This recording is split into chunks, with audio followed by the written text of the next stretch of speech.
Olá, alunos, meu nome é Elisarque. Vamos resolver um problema de momento de inércia. Problema 1. Determina o momento de inércia da área da seção transversal da viga em relação ao eixo X. Observe que eu tenho aqui a seção transversal dessa viga, aqui está o eixo X.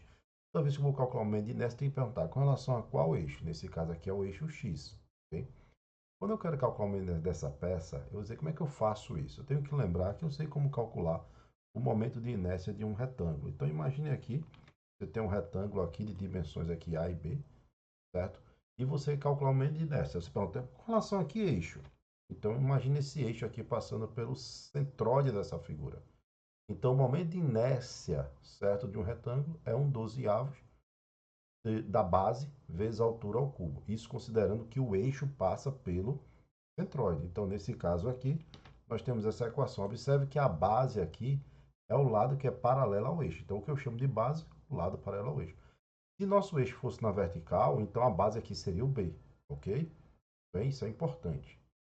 Agora, se eu quero calcular, não em relação ao centroide, mas em relação ao eixo que é paralelo a esse eixo que passa pelo centroide. Então, nesse caso, nós podemos utilizar o chamado teorema dos eixos paralelos, que diz que o momento de inércia com relação ao eixo paralelo, certo? Ao eixo que passa aqui pelo centroide, é o momento de inércia com relação ao centroide mais a área multiplicada aqui por d ao quadrado, onde d é a distância entre os eixos, ok?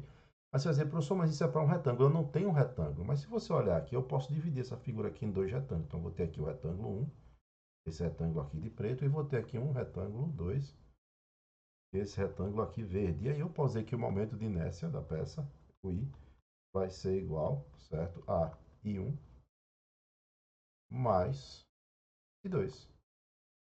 E essa é a nossa estratégia, tudo bem? Então, vamos lá.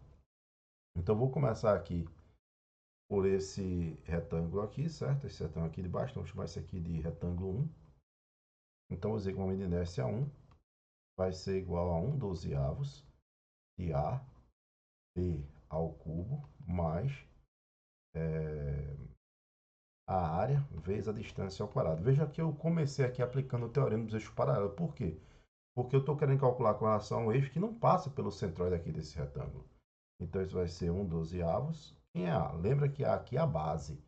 Então, a base aqui é nosso 50. Vai ficar 50 vezes a altura. A altura desse retângulo aqui é 250.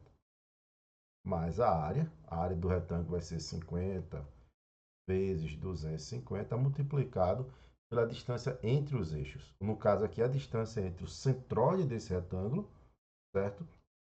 E o eixo X aqui. O centroide desse retângulo aqui está no meio dele. Então, o meio dele aqui está na altura de 125 milímetros. Então, vai ficar aqui 125, certo? Ao quadrado. Imagina que está o centroide, certo? Desse retângulo aqui.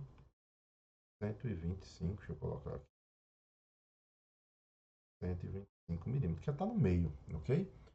O retângulo 2, esse retângulo verde aqui de cima, eita, eu não fiz o cálculo, né? Então, fazendo aqui o cálculo de 1, jogando aqui na calculadora, então isso vai dar 260,42 vezes 10 a sexta milímetro a quarta, ok? Agora sim, o retângulo 2 aqui, que eu estou tentando de ver, então vai ser nosso I2. Então, I2 aqui, a fórmula é a mesma, né? É 1 dozeavos, vou ter que aplicar também o teorema dos eixos paralelos, certo? 1 dozeavos de AB ao cubo mais AD ao quadrado. Então, nesse caso agora, o A é essa base aqui desse retângulo aqui, ó, sempre o lado paralelo ao eixo. No caso aqui vai ser 300. Vezes a altura é 50, então 50 ao cubo.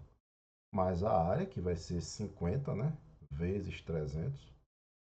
Multiplicado pela distância de quem? A distância do centroide até o eixo X. O centroide desse retângulo aqui está no meio dele. Então, quer dizer que daqui para cá, ó, ele tem 25 milímetros. E daqui para baixo você tem 250 milímetros. Totalizando, certo? 275 milímetros a distância. Então, vai ficar 275 ao quadrado. Fazendo essa conta aqui na calculadora, tem que usar aqui na calculadora, isso vai dar 1.137,5 milímetros, certo?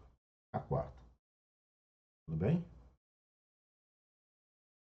E com isso eu posso agora calcular o momento de inércia da peça.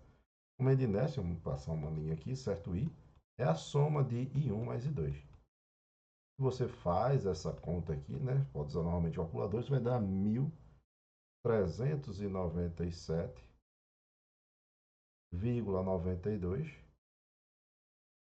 milímetro a quarta. Então, esse é o momento de inércia dessa peça, ok? Até o próximo vídeo.